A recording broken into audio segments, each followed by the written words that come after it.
Punchline sur Europe 1, Laurence Ferrari. On se retrouve dans Punchline avec Gilles Maintré, président d'Electis, Alexandre Chauveau d'Europe 1, Guylaine Ottenheimer de Challenge, Amine El Kadbi, essayiste. On va écouter Jean-Luc Mélenchon. Il est en meeting en ce moment même à Toulouse. Évidemment, il a sorti le bazooka contre Emmanuel Macron. Écoutez. Aujourd'hui, nouvel épisode assez intéressant. Son bateau coule, Macron prend l'avion. Et certains disent qu'il s'enfuit. C'est pas vrai. Moi, je ne crois pas. En réalité, ils nous méprisent. Parce que ils avaient prévu de longue date un voyage pareil. Ça ne s'organise pas depuis dimanche. C'était prévu avant. Donc, avant, ils s'étaient dit, l'élection législative, c'est juste une formalité administrative. Donc, je vais aller ailleurs, me faire remarquer. Et notamment sur la ligne de front avec la Russie. Avant de partir, il nous a fait un sketch sur le tarmac. Alors, ça n'existe pas, ça d'habitude dans la tradition française, il faut donc un peu décrypter.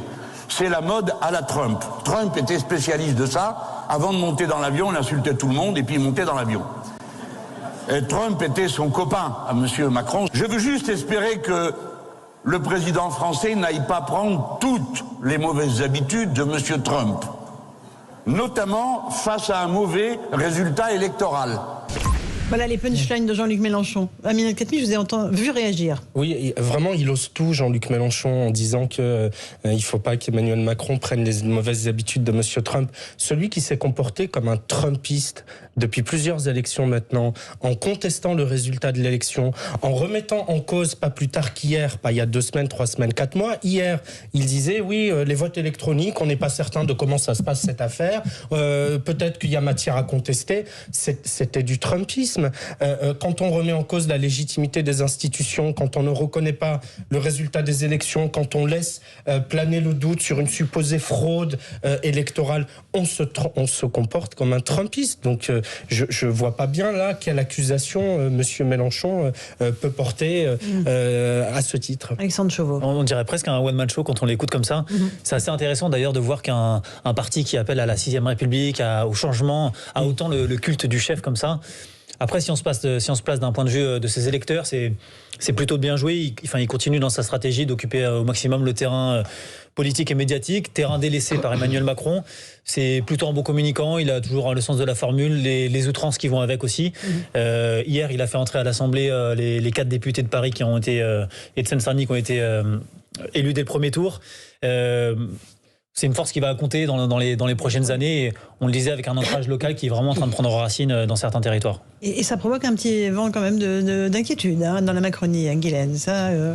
Oui, parce que même s'ils n'arrivent pas, ça sera difficile quand même pour eux d'avoir la majorité de 289 députés. On en est encore assez loin.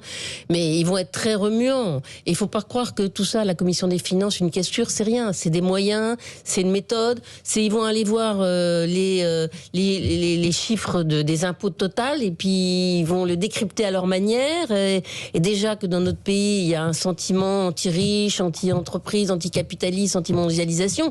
Il va jouer ça à fond et va déterrer des documents qu'il va lire à sa façon. Ça va être très difficile pour le Premier ministre, le futur Premier ministre. Maintenant, en plus, moi, j'aime pas ce qu'il dit.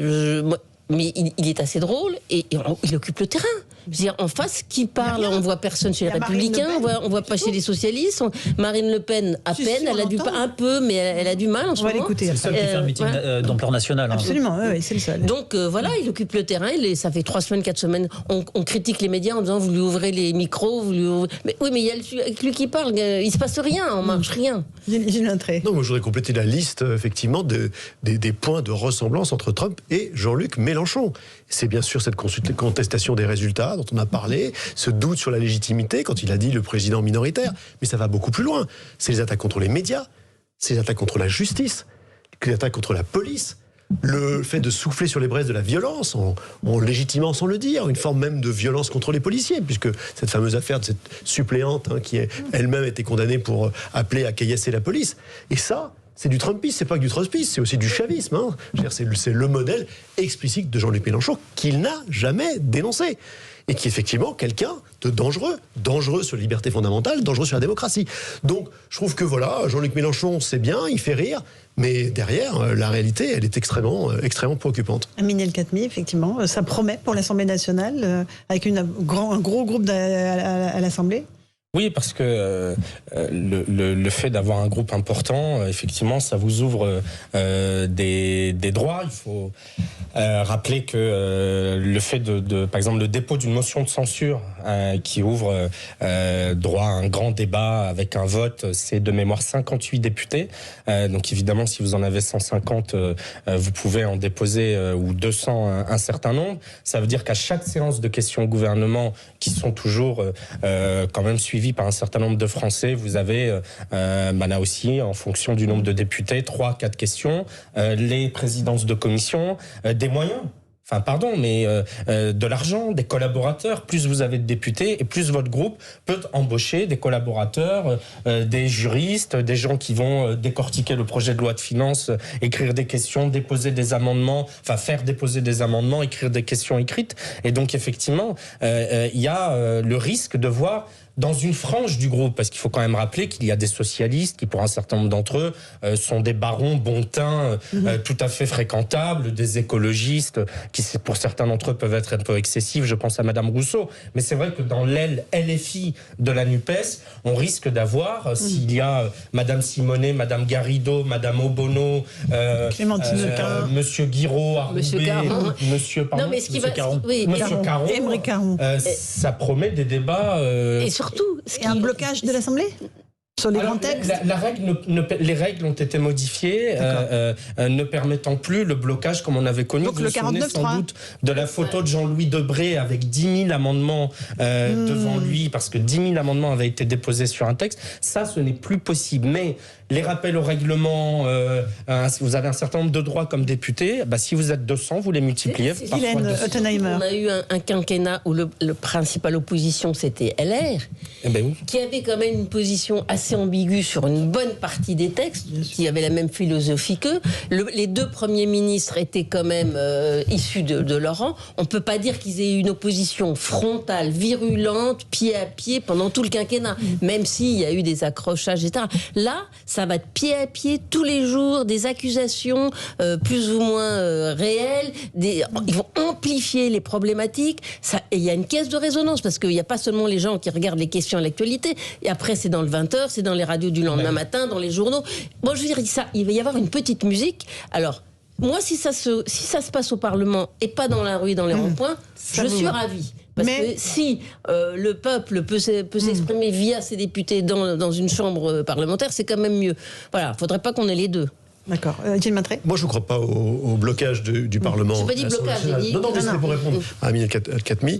Il n'y aura pas de blocage du Parlement parce que les pouvoirs de l'opposition sont finalement assez limités. Alors oui, ça va être bruyant. Bien sûr, ça va être bruyant, on va les entendre. Mais parce qu'ils les utilisent pas. C'est parce qu'ils les utilisent pas. Parce qu'ils ne les utilisent pas. Ils sont limités par construction. Aujourd'hui, ce que sont les moyens... Il y a énormément de moyens qui ne sont pas utilisés. Il y avait la possibilité de créer des missions d'évaluation qui ont toujours été rabotées, qui n'ont jamais été utilisées, parce que précisément, il n'y a pas de crédit pour les alimenter. Aujourd'hui, un député, il a un collaborateur et un autre qui l'envoie dans sa circonscription. Qu'est-ce que vous faites? Mais ça n'a rien à voir avec le Sénat américain, avec la Chambre des représentants. Ils ont Donc, énormément de moyens qui n'ont pas été utilisés. blocage de l'Assemblée nationale. Je ne pense pas que le problème va venir de la NUP. Une fois de plus, le problème va venir de la majorité que va être obligée de construire Emmanuel Macron. Pour être un frondeur, il faut être dans la majorité. Un frondeur qui n'est pas dans la majorité, c'est pas un frondeur. C'est juste quelqu'un qui s'agite sur les bancs. Quand on est dans la majorité, là, on devient un frondeur. Est-ce qu'Édouard Philippe a une tête de frondeur? Peut-être pas Édouard Philippe. Enfin, il y aura peut-être des gens chez Édouard Philippe. Et peut-être, si une fois de plus, on est obligé d'élargir la majorité à des gens qui ne sont pas dans Renaissance et Ensemble, eh bien, ce sont des gens qui n'auront pas eu besoin d'Emmanuel Macron pour être élus, qui seront, c'est-à-dire, ils ne se représentent pas en 2022 et qui vont sentir une grande liberté. C'est là où on va avoir des frondeurs. Alexandre Chevaux, ça peut être des LR d'ailleurs, qui ferait cette force d'appoint. Oui, en tout cas, eux, c'est ce qu'ils visent. Alors, un peu pour maquiller la défaite électorale, ils vont avoir 2 fois moins de députés qu'il y a 5 ans. Mais Christian Jacob, effectivement, on plaide pour être une force d'opposition constructive quand, je le cite, les textes vont dans le bon sens, et à l'inverse, quand les textes vont à l'encontre de la bonne marche du pays, alors ils s'opposeront. C'est un peu comment dire ? C'est un peu inespéré pour eux. Je viens de le dire, ils vont se retrouver avec 50 députés. Il y a 10 ans, ils en avaient... c'est vraiment incomparable, 300. Et pour eux, c'est vraiment inespéré. Alors après, est-ce que la position de Christian Jacob, qui va partir cet été, est partagée au sein du groupe ? Ça, c'est une vraie question, parce que les députés qui sont élus, voire réélus, ont déjà résisté à 1 ou voire 2 vagues macronistes. Et il y en a qui sont beaucoup plus dans une opposition frontale à Emmanuel Macron plutôt que dans une opposition constructive.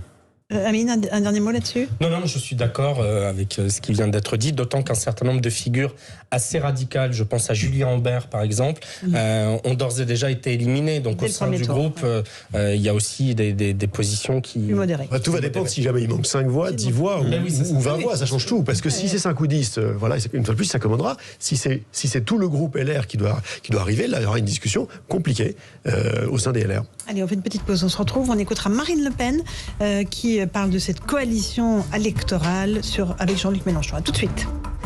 Dans Punchline.